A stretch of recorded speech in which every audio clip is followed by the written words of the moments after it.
brought to you by Puneet Balan Group and Maharashtra Tourism.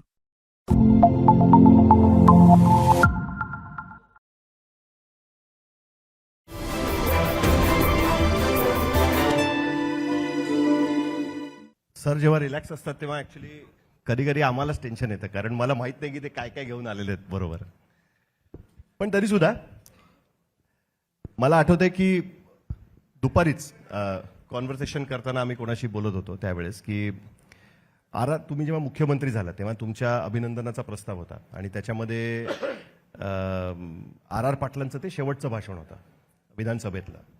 आणि त्या भाषणामध्ये R Patil म्हणाले होते की मला वाटतं ते खडसेंना सांगत होते, कोणाला सांगत होते मला आता लक्षात येत नाहीये, पण मुख्यमंत्री हे एकमेव पद आहे की जे नंबर 1चं पद असतं. बाकी 2, 3, 4 या पदाला काही अर्थ नाही. तुम्ही आता उपमुख्यमंत्र्यावरनं मुख्यमंत्री झालेला आहात, त्यामुळे याच गोष्टीचा पुन्हा एकदा अनुभव तुम्हाला आलेला असं वाटतं? कारण तुम्ही मुख्यमंत्री झाल्यानंतर पहिल्यांदा बोलतोय, त्याच्यामुळे मला असं वाटतं की हा प्रश्न विचारणं आवश्यक आहे. साहिलला नेमकं माहिती आहे की कुठल्या प्रश्नाच्या उत्तरात कॉन्ट्रोवर्सी तयार करता येऊ शकते, त्या हिशोबाने त्यांनी प्रश्न विचारलेला आहे. पण मला काय, मी सगळ्या पदांवर काम केलेलं आहे, तेव्हा मला असं वाटतं की प्रत्येक पदाचं आपलं एक महत्त्व आहे. अर्थात मुख्यमंत्री हे सगळ्यात महत्त्वाचं पद आहेच, कारण शेवटी सगळ्या मंत्र्यांना मुख्यमंत्री अपॉइंट करतात, त्यांचा कार्यभार ते देतात आणि म्हणून ते महत्त्वाचं पद आहेच. पण जसं मी नेहमी सांगतो की आपल्याला जे पद मिळेल ते पद आपल्याला मोठं करता येतं, त्या पदावर आपल्याला उत्तम काम करता येतं. आणि माझ्या जीवनामध्ये मी नेहमीच मिळालेल्या पदाला न्याय दिला आहे. नाही, पण तरी सुद्धा असं होतच ना की म्हणजे आज एकनाथ शिंदे आले होते, तर ते आता कॉमन मॅनवरनं डेडिकेटेड टू कॉमन मॅन झालेले आहेत. तसं तुम्ही डीसीएम वरनं सीएम, त्याच्यामुळे हा प्रश्न येणं कुठेतरी येणं अपेक्षित आहे. आणि दुसरी अजून एक महत्वाची गोष्ट की जेव्हा तुम्ही 100 दिवसाचा कार्यक्रम दिला तेव्हा अशी चर्चा सुरू झाली की देवेंद्र फडणवीस इज अराइव्हड, 100 दिवसाचा कार्यक्रम, सगळ्यांचं प्रेझेंटेशन तुमच्याकडे आहे, त्याच्यामुळे मुख्यमंत्रीपद काय आहे हे तुम्ही शेवटी दाखवून दिलं सगळ्यांना, असं त्याचा अर्थ काढला लोक. असं नाही आहे. तुम्ही बघा, मी एकमेव असा माणूस असेल की 5 वर्षामध्ये मुख्यमंत्री, विरोधी पक्षनेता, उपमुख्यमंत्री आणि पुन्हा मुख्यमंत्री झालो. त्यामुळे मला आता सगळ्या पदांचा अनुभव आहे आणि जे पद मिळेल त्याचं जॅकेट वेगळं असतं माझं. एका दिवसात जॅकेट बदलतो मी आणि त्या जॅकेटामध्ये मी शिरत असतो. पण हे खरं आहे की मला गव्हर्नन्स आवडतो. म्हणजे तो प्रत्येकाचा काही फोर्टे असतो, तसं माझं मत आहे की गव्हर्नन्स इज माय फोर्टे. त्यामुळे मला त्याच्यामध्ये एक इंटरेस्ट आहे. इन्स्टिट्यूशन बिल्ड करणे, राज्याला एका विशिष्ट दिशेने नेण्याचा प्रयत्न करणे, विकासाची एक वेगळी दिशा आणि गती तयार करणे, अशा सगळ्या गोष्टी. म्हणजे आता तर मला खूप अनुभव आहे. पण आपण बघितलं असेल तर 14 ते 19 जेव्हा मी अनेक वर्ष विरोधी पक्षात काम करून थेट मुख्यमंत्री झालो, तरीही गव्हर्नन्सचं मॉडेल त्याही वेळेस मी तयार केलं होतं. इन्फ्रास्ट्रक्चरचे प्रोजेक्ट्स त्याही काळात मी तयार केले होते. त्यामुळे मला असं वाटतं की या सगळ्या बाबतीमध्ये एक मला रस आहे. आणि आता जो काही अनुभव गेल्या 10 वर्षाचा माझा आहे, त्या अनुभवातनं माझ्या असं लक्षात आलं की तुम्ही जोपर्यंत government as a institution build करत नाही तोपर्यंत लॉंग लास्टिंग इफेक्ट राहत नाही. तुम्ही गेले की इफेक्ट संपतो. आणि म्हणून आता 100 दिवसाचा कार्यक्रम आणि त्यानंतर 150 दिवसाचा कार्यक्रम, या 2 कार्यक्रमातनं मी गव्हर्नमेंटला इन्स्टिट्यूशन म्हणून बिल्ड करण्याचा प्रयत्न करतोय की ज्यातनं पुढच्या काळामध्ये दिशाही स्पष्ट असेल, गतीही असेल. आणि उद्या जो कोणी येईल, मी काही परमनंट इथे राहण्याकरता नाही, कोणी ना कोणी येत असतं, जात असतं. त्यामुळे जो कोणी येईल त्याही काळामध्ये ही इन्स्टिट्यूशन चालत राहिली पाहिजे, असा माझा प्रयत्न आहे. पण तरी तुम्ही इन्स्टिट्यूशनल बिल्डिंगच्या बद्दल म्हणताय की हे सगळे कार्यक्रम देऊन तुम्ही एक गव्हर्नन्सची सिस्टीम तयार करताय बेसिकली, आणि ती सिस्टीम तयार झाली की त्याच्यातनं एक लॉंग लास्टिंग इफेक्ट त्याचा होऊ शकतो कुठल्याही पद्धतीच्या कामावरती. पण हे करत असताना प्रायोरिटी ठरवणं अत्यंत महत्वाचं ठरतं. आणि सध्याची परिस्थिती जर आपण महाराष्ट्रामध्ये बघितली तर प्राथमिकता अशी दिसतीये की जेवढं शक्य आहे तेवढी आर्थिक शिस्त ही महाराष्ट्राला लावणं कुठेतरी आवश्यक वाटतंय. म्हणजे आज अजितदादा आले असते तर पहिला प्रश्न माझा त्यांच्याकडे तोच असता, पण तुम्ही राज्याचे प्रमुख म्हणून हा प्रश्न विचारणं कुठेतरी आवश्यक आहे. कारण त्या आर्थिक शिस्तीच्या अभावी महाराष्ट्रामधल्या अनेक अशा पद्धतीच्या स्कीम्स आहेत किंवा इतर गोष्टी आहेत, अनेक डिपार्टमेंट्स आहेत, अनेक मंत्री आहेत, त्याच्याबद्दल म्हणतात की आम्हाला याचा त्रास होतोय, आम्हाला फंड्स मिळत नाहीयेत, आम्हाला इतर गोष्टी मिळत नाहीयेत, आणि खास करून त्या राजकीय काळामध्ये की ज्याच्यामध्ये आमदारांना मिळणाऱ्या फंडाच्या आधारावरती लोक पक्ष बदलायला तयार आहेत, त्यावेळेस तुम्ही फंड टाईट करायचे प्रयत्न करतायत त्यांचे. नाही, मुळामध्ये फंड नाही असा विषय नाही आहे. हे खरं आहे की अल्टिमेटली जेव्हा तुम्ही सोशल सेक्टरच्या स्कीम्स मोठ्या प्रमाणात वाढवता त्यावेळी तुमच्या गुंतवणुकीवर काही मर्यादा येतात. पण मी नेहमी हे मानणारा व्यक्ती आहे की तुमच्याकडे जर चांगला कार्यक्रम असेल, चांगला प्रोजेक्ट असेल, तर पैसा उभं करणं हे काही कठीण नाही आहे. आता मी साधारणपणे सगळ्या विभागांना हे सांगतोय की आपण थीमॅटिक काम करू. म्हणजे उदाहरण काय, तर आता आम्ही वर्ल्ड बँकेसोबत एक योजना त्यांना दिलेली आहे की ज्या योजनेमध्ये आम्ही 5,000 लोकसंख्येपर्यंतचं जेवढी गावं आहेत या गावापर्यंत कॉन्क्रीटचा रस्ता गेला पाहिजे असा प्रयत्न करतो. आता हे बदल काय आहे, तर यापूर्वी आमदारशहा म्हणजे तू 2 कोटी घे, तू 5 कोटी घे, तू 7 कोटी घे, असं जे वाटप होतं त्याला थोडं थीमॅटिक आणण्याचा प्रयत्न मी केलेला आहे की बाबा 5,000 लोकसंख्येचा कोणाचे मतदारसंघात असेल तरी तिथपर्यंत आपण गेलं तर एक मेजर लोकसंख्या आपली कव्हर होते. किंवा आपण बघितलं असेल तर आता इरिगेशनमध्येही साधारणपणे जे जुने कालवे आहेत याची एफिशियन्सी वाढवण्याकरता मी वर्ल्ड बँकेकडनं 15,000 कोटी रुपये घेतलेले आहेत. आता याच्यामध्ये असं माझ्या लक्षात आलं की आपण नवीन इरिगेशन पोटेन्शियल तयार करतो, ते तयार करताना तुम्हाला ₹1,00,000, ₹1,25,000, ₹1,50,000 एकर लागतं. पण त्याच्याऐवजी तुम्ही जर एक ₹25,000 खर्च केले वॉटर एफिशियन्सीला तर तुम्ही त्यात 1 हेक्टर जास्तीचं काम करू शकता. आणि म्हणून अशा प्रकारचे वेगवेगळ्या ज्या योजना केलेल्या आहेत या थोड्या स्कीमॅटिक योजना मी केलेल्या आहेत. मला वाटत नाही की कुठेही, कारण मला ज्यावेळेस हे लक्षात आलं की आपल्या सोशल सेक्टर स्पेंडिंगचा परिणाम हा जर आपण योग्य नियोजन केलं नाही तर आपल्या कॅपिटल एक्सपेंडिचरवर होईल, इन्फ्रास्ट्रक्चर ग्रोथवर त्या ठिकाणी होईल. आणि म्हणून मी अजितदादा आणि शिंदे साहेबांना घेऊन बसलो आणि मी त्यांना सांगितलं की आपण रिव्हर्स वर्किंग करू. आपल्याला आपल्या अर्थव्यवस्थेचा वेग हा सस्टेन करण्याकरता किती गुंतवणुकीची आवश्यकता आहे ते आपण कॅल्क्युलेट करू आणि मग वेगवेगळ्या सेक्टरच्या डिमांड्स काय आहेत आणि त्याच्याकरता पैसा आणायचा कुठनं, अशा प्रकारचं रिव्हर्स कॅल्क्युलेशन केल्यामुळे आज आम्ही गुंतवणुकीचा वेग कुठेही कमी केलेला नाही. फक्त ही गुंतवणूक पूर्वी कदाचित खूप सगळ्यांच्या मनाप्रमाणे व्हायची, आता ती राज्याचा विचार करून, जिल्ह्याचा विचार करून, स्कीमचा विचार करून आम्ही करतो. पण हे सगळं तुम्ही कॅपिटल एक्सपेंडिचरचा उल्लेख केलाय त्याच्यामुळे हा प्रश्न विचारणं आवश्यक आहे की अनेक वर्षांपासून, म्हणजे खास करून गेल्या 4-5 वर्षांपासून आपण असं बघतोय की कुठल्याही राज्यामध्ये कॅपिटल एक्सपेंडिचर म्हणजे जे वेगवेगळ्या सुधारणांच्या योजनांवरती किंवा राज्य पुढे घेऊन जायच्या योजनांवरती खर्च केला जातो ते कमी होत चाललंय. या उलट ते एक्सपेंडिचर वाढत चाललंय की ज्याच्यातनं राज्याला खरोखरच काही फायदा होतोय का, त्याच्यातनं राज्याचं उत्पन्न काही वाढतंय का, राज्यात काही सुधारणा होते का, त्याला डेड इन्व्हेस्टमेंट आपण एका पद्धतीने म्हणू शकतो. त्याच्यामध्ये इन्व्हेस्टमेंट पॉलिटिकल इन्व्हेस्टमेंट आहे ती, त्याच्यावरती जास्त होत आहे. त्या गोष्टी हळूहळू कमी करणं कुठेतरी आवश्यक आहे असं वाटतं का तुम्हाला? एक बोल्ड पॉलिटिकल मूव्ह करावी लागेल कधी ना कधीतरी जाऊन, असं तुम्हाला वाटतं का? मला काय वाटतं की नेहमी मधला मार्ग बघितला पाहिजे. 2 प्रकारचे विचार आपल्याला पाहायला मिळतात. एक विचार जो आपण मागच्या UPAच्या काळात बघितला की ओनली सोशल सेक्टर स्पेंडिंग असा एक विचार आहे, आणि दुसरा विचार आहे की ज्याच्यामध्ये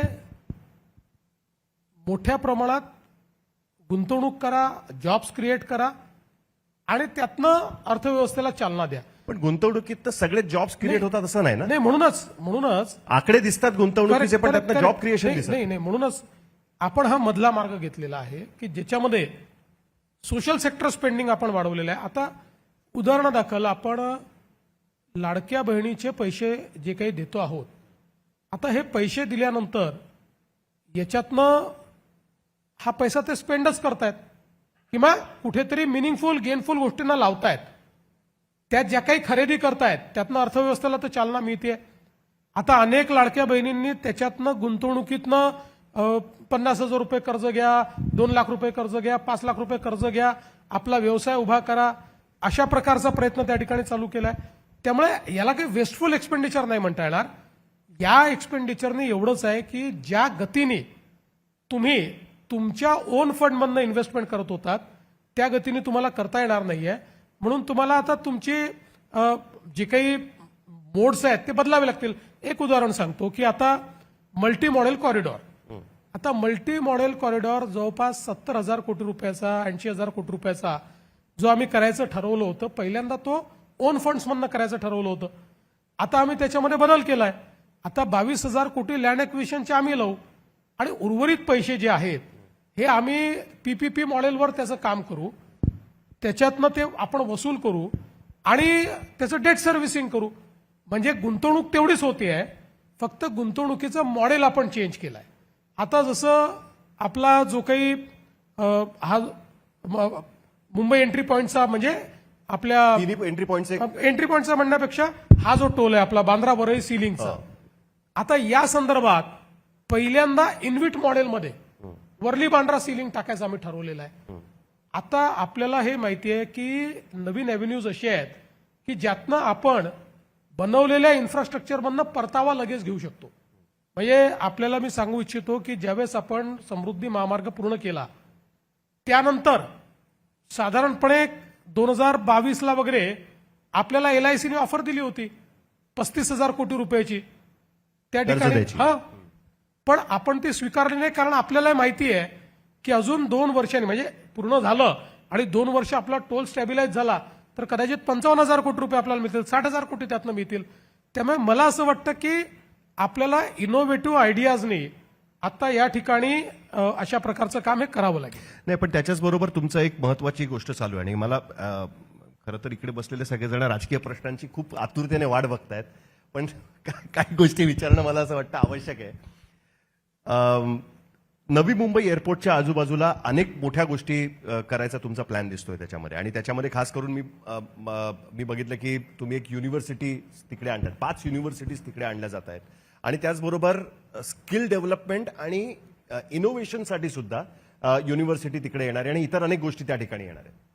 या सगळ्या गोष्टींमुळे म्हणजे हे महाराष्ट्राची जनरेशन तयार करण्याच्या दृष्टीने प्रयत्न आहे का, या सगळ्या गोष्टींचा उपयोग हा इन्व्हेस्टमेंट आणण्यासाठी त्या पद्धतीने केला जाणार? या दोन्ही गोष्टी आहे याच्यामध्ये. बघा काय आहे की आता नवी मुंबई एअरपोर्ट आणि अटल सेतू याच्यामध्ये आपल्याला एक नवीन इकॉनॉमिक इकोसिस्टम तयार करण्याकरता संधी मिळाली आहे, ज्याच्यामध्ये आपण वेगवेगळ्या प्रकारच्या टाउनशिप्स तयार करू शकतो, स्कीमॅटिक सिटीज तयार करू शकतो. आत्ताची जी एक्झिस्टिंग मुंबई आहे त्याच्यात 3 पट मोठी मुंबई आपण त्या ठिकाणी तयार करू शकतो आणि त्याचंच प्लॅनिंग आपण केलं. आता एज्युसिटीच्या बद्दल जर सांगितलं तर हा कॉन्सेप्ट काय आहे, तर आज केंद्र सरकारने शिक्षणाच्या क्षेत्रामध्ये परदेशी विद्यापीठांकरता ऑफशोर कॅम्पस अलाउ केलाय आणि आता परदेशी विद्यापीठं येऊ इच्छितात. आज आपण जर बघितलं तर आपल्या इथला एखादा मुलगा हा ज्यावेळेस परदेशात शिकायला जातो त्याला जेवढा खर्च आहे आणि आपला पैसा आपण खर्च करतोय, आपलं फॉरेन एक्सचेंज आपण खर्च करतो, अर्न काही करत नाहीये, त्याच्या 25% पैशामध्ये तो इथे सेम युनिव्हर्सिटीत शिकू शकणार आहे आणि सगळा पैसा आपल्या इथे गुंतवला जाणार आहे. हे एक मी आपल्याला साधं उदाहरण द्यायचं झालं तर आता ही जी एज्युसिटी आहे ज्यामध्ये 10 युनिव्हर्सिटीज आम्ही फॉरेनच्या आणणार आहोत, सगळ्यात टॉप रँकिंग आहेत. 5 युनिव्हर्सिटी ऑलरेडी आले आहेत, 2 युनिव्हर्सिटीजची आता अंतिम स्टेजमध्ये आमचं बोलणं आहे. या 10 युनिव्हर्सिटी एक अशी इकोसिस्टीम उभी करतील की ज्यातनं आपल्या देशातल्या हुशार मुलांना पैसे नाही म्हणून त्या देशात जाता येत नाही, किंवा आता अमेरिकेतल्या काही पॉलिसीज बदलत आहेत, मध्येच ब्रिटनच्या पॉलिसीज बदलतात, त्यामुळे ज्या काही अडचणी होतात त्याच्याऐवजी त्यांना इथे शिकता येईल. आणि मी आपल्याला सांगतो माझा स्वतःचा अंदाज आहे की पुढच्या 10 वर्षात जेव्हा ही एज्युसिटी पूर्णपणे फुल फ्लेज ही ज्यावेळेस काम करेल त्यावेळी एकट्या या एज्युसिटीतनं आपल्याला 4,000 कोटी जीएसटी मिळेल. त्यामुळे ही गुंतवणूक पण आहे, यातनं ह्युमन रिसोर्सही तयार होतोय, यातनं इकॉनॉमीलाही चालना मिळते. कारण आज जगातल्या मेजर इकॉनॉमीज या इंडियन आणि चायनीज स्टुडंट्सवर चाललेल्या आहेत, अगदी ऑक्सफर्ड सारख्या युनिव्हर्सिटीज होत्या. त्यामुळे ती जर इकोसिस्टीमही आपण आणतोय ती ह्युमन रिसोर्स डेव्हलपमेंटची व्यवस्थाही आपण उभी करतोय आणि आपल्या अर्थव्यवस्थेला चालना मिळते. नाही, हा सगळा भविष्याचा विचार झाला आणि त्या दृष्टीने सरकार काम करतं ही एक चांगली गोष्ट आहे. पण त्याच्याबरोबर ही सुद्धा सध्याची महाराष्ट्रातली परिस्थिती आहे की आपलं एज्युकेशन बजेट कमी होत चाललंय. जी लिमिट 8% बजेट खर्च केलं गेलं पाहिजे असं सांगितलं गेलं होतं एज्युकेशन पॉलिसीनुसार, तर तसं आपल्याकडे अजून होत नाही. दिल्लीचं सगळ्यात जास्त त्या बाबतीमधलं बजेट होतं इन्फ्रास्ट्रक्चर क्रिएट करण्यासाठी, ग्रामीण भागातल्या शाळा तयार करण्यासाठी वगैरे. आणि त्या ठिकाणी लागणारा जो पैसा आहे, ज्याला तो पैसा योजनांना कुठेतरी डायव्हर्ट केला जातोय. अनेक योजनांच्या घोषणा केल्या गेलेल्या आहेत निवडणुकीच्या काळात, तिकडे डायव्हर्ट केला जातोय. कुठेतरी तुम्हाला असं वाटतं का की आता राजकीय पक्षांनी निवडणुकीपूर्वी तोंड उघडण्यापूर्वी 4दा विचार करावा की चुकून सत्ता आली तर मात्र मुश्किल होऊ शकतं म्हणून? हा एक अनुभव तुम्हाला यायला लागलाय कुठेतरी आता? पहिल्यांदा तर मी आपल्याला सांगतो की देशामध्ये फ्रॉम म्हणजे प्रायमरी एज्युकेशन टू सगळं युनिव्हर्सिटी एज्युकेशन एकत्रित जर आपण खर्च पाहिला तर महाराष्ट्र एवढा खर्च कोणीच करत नाही. साईजनुसार नाही, साईज नाही, आपण पर कॅपिटा देखील even if you compare per capita Maharashtra एवढा खर्च कोणीच करत नाही. म्हणजे आपण जर विचार केला तर आपल्या अर्थव्यवस्थेमध्ये आपण जवळपास 80,000 कोटी रुपये 80,000 crores हे शिक्षणाच्या वेगवेगळ्या योजनांवर या ठिकाणी खर्च करतो. आणि दुसरं मी तुम्हाला एक नक्की सांगतो साहिल, हे शिक्षणाचे पैसे डायव्हर्ट नाही करतायत. याचं कारण विद्यार्थी हा जसा एक घटक आहे तसा शिक्षक त्याच्यापेक्षा मोठा पॉवरफुल घटक आहे. तो फार ऑर्गनाइज घटक आहे. त्याच्यामुळे तो काही एक पैसा इकडचा तिकडे होऊ देत नाही.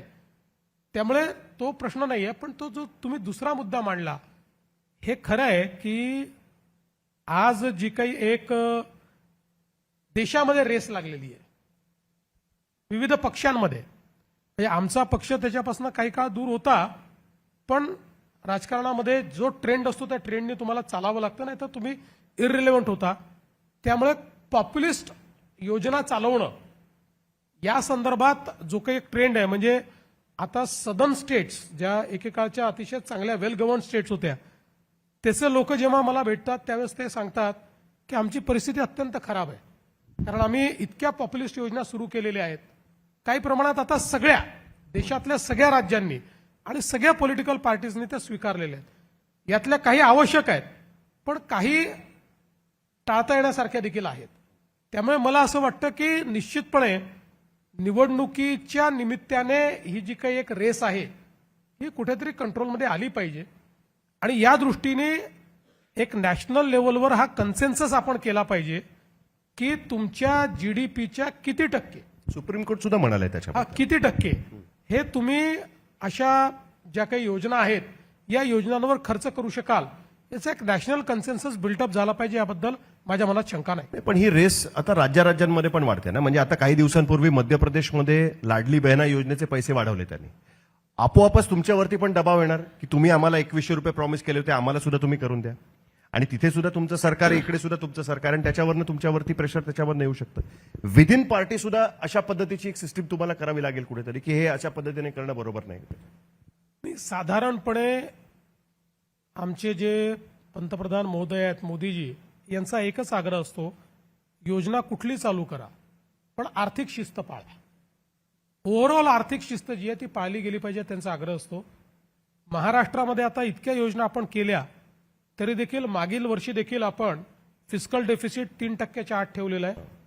याही वर्षी पण डेट रेशिओ आपला 18-19% नाही, that is okay. म्हणजे 25% लिमिट आहे, पण जाऊ शकतो आपला. नाही, माझं म्हणणं काय आहे की इतकं सगळं केल्यावर बाकी सगळे हे करायच्या आधीच 25% वर गेले. पंजाबमध्ये तर त्याच्याही पण आपण आणि ज्या पद्धतीनं आपला जीएसडीपी वाढतोय त्या पद्धतीनं आपण डेट आपला जो जीएसडीपीचा रेशिओ आहे, डेट जीडीपी रेशिओ, हा आपण मेंटेन करू शकू. नाही, पण आता तुम्ही बघा ना, आता सरकार विचार करतंय, केंद्र सरकार विचार करतंय की 12% स्लॅब काढून टाकायची जीएसटीची. राज्य त्या उत्पन्नाकडे बघत होतं. आता जर ती स्लॅब काढून टाकली, 5% काही जण आले, काही 18% गेले, त्याचाही परिणाम राज्याला मिळणाऱ्या इन्कमवरती होऊ शकतो. अशा अनेक गोष्टींचा नाही. याच्यामध्ये पहिली गोष्ट तर अशी आहे की केंद्र जीएसटी मध्ये काहीच करू शकत नाही. जीएसटी काउन्सिल, जीएसटीची रचना अशी आहे की त्या काउन्सिलमध्ये स्टेट्सचं महत्व जास्त आहे. आणि स्टेट्स बाकी कुठल्याही गोष्टीत किती भांडू द्या, पण स्टेट्सचा जिथे इंटरेस्ट असतो सगळ्या पक्षाचे राज्य सोबत आहेत. म्हणजे त्याच्यात बंगाली सोबत असतो, तमिळनाडू सोबत असतो, महाराष्ट्र असतो आणि गुजराती असतो. त्यामुळे अशा प्रकारचा कुठलाही निर्णय हा जर राज्यांच्या हिताचा असेल तर राज्य सरकार त्याला अलाउ करतील. आणि म्हणून मला आता असं वाटत नाही. उलट तुम्ही जर बघितलं तर मेचा महिना आणि जूनचा महिना या दोन्ही महिन्यांमध्ये महाराष्ट्र जीएसटी कलेक्शनमध्ये देशामध्ये नंबर 1 आहे. आणि आपण बघितलं तर आपल्या नंतरच्या 3 राज्यांचा मिळून जेवढं जीएसटी कलेक्शन आहे तेवढं एकट्या महाराष्ट्राने केलेलं आहे. त्यामुळे अल्टिमेटली आपली अर्थव्यवस्था एक्सपांड होते, जीएसटी आपला वाढतोय. हे ठीक आहे की या सगळ्या योजनांमुळे कदाचित 2-2.5 वर्ष जास्त प्रेशर आपल्यावर राहील. पण जसं आपली इकॉनॉमी एक्सपांड होईल तसं आपल्यावरचं प्रेशरही कमी होईल. नाही, पण अजून एक तुमचं नवीन रूप मी बघतोय सध्या. तुम्ही शंकरराव चव्हाणांना हेडमास्टर म्हणायचे, तुम्ही आता थोडंसं त्या रोलमध्ये शिरलात की काय असं वाटायला लागलंय. मंत्री येऊन कंप्लेंट करतात, आम्हाला तुम्ही पीए देत नाही, ओएसडी ठेवायला देत नाही, हे आहे ते आहे, असं सगळं तुमच्या बाबतीत सुरू झालेलं आहे. काय तुमचं वेगळं रूप आहे यावेळेस कुठेतरी, की ठरवून आलाय तुम्ही की नाही आता तुमच्या मनाप्रमाणे आम्ही गोष्टी देणार नाही म्हणून? मला असं वाटतं की इतकं रोबस्ट मॅन्डेट जनतेने दिल्यानंतर जनतेच्या अपेक्षा देखील मोठ्या आहेत. आणि आज हे सरकार मजबूत सरकार आहे. मजबूत सरकार असतानाही जर आपण शिस्त लावायचा प्रयत्न केला नाही तर मला असं वाटतं की मग लोकांचा भ्रमनिरास होईल. आणि म्हणून ज्याचा तुम्ही उल्लेख केला त्या संदर्भात मी सगळ्या मंत्र्यांना सांगितलं की तुमच्या मनाप्रमाणेच मी पीएस देईल, पण तुम्ही जे नाव द्याल त्या नावाची एक 360 डिग्री इन्क्वायरी आम्ही करू. आणि मग ज्यांच्यावर फिक्सिंगचे आरोप आहेत, ज्यांनी यापूर्वी काम करताना काही गडबड केलेली आहे, असं नाव असेल तर आम्ही ते तुम्हाला परत पाठवू. तुम्ही दुसरं नाव सुचवा. आम्हाला तुम्हाला नाव द्यायचं नाहीये, आम्हाला नाव तुम्हीच द्या. पण तुम्ही म्हणाल ते नाव मी करीन हे शक्य नाहीये, ते मी करणार नाही. तरी सुद्धा मी एक गोष्ट सांगेन, मी आर पाटलांच्या भाषणाचा उल्लेख केला. त्याच भाषणामध्ये आर पाटील असंही म्हणाले होते की देवेंद्र फडणवीस हे अत्यंत लकी आहेत की नॉर्मली मुख्यमंत्र्याला सपोर्ट घेण्यासाठी म्हणून धावधाव करायला लागते आणि इथे सगळेजण तुम्हाला सपोर्ट करायला मागे धावतायत तुमच्या. मी त्याच्या पलीकडे जाऊन एक वाक्य म्हणतो की तुम्ही एवढे लकी आहात की अनेक प्रकरणं आली पण विरोधकांनी जेवढा प्रेशर तुमच्यावरती बिल्ड करायला पाहिजे तेवढं प्रेशर बिल्ड केलेलं मला तरी दिसत नाहीये. उदाहरणार्थ, कुठल्या तरी सरकारमधला मंत्री, त्याचा व्हिडिओ येतो, त्याच्यामध्ये त्या मंत्र्याच्या रूममध्ये नोटांनी भरलेली बॅग दिसते. हे जर इतर सरकारमध्ये झालं असतं आणि देवेंद्र फडणवीस जर विरोधी पक्षनेते असते तर त्यांनी जे काय सळो की पळो करून सोडलं असतं त्या सरकारला. किरीट सोमय्या आम्हाला आझाद मैदान पोलीस स्टेशनला दिसले असते, अँटी करप्शन ब्युरोच्या ऑफिसला दिसले असते, कंप्लेंट घ्या, हे करा ते करा. आमच्या म्हणजे पळापळ झाली असती, अक्षरशः सरकारची पळापळ झाली असती.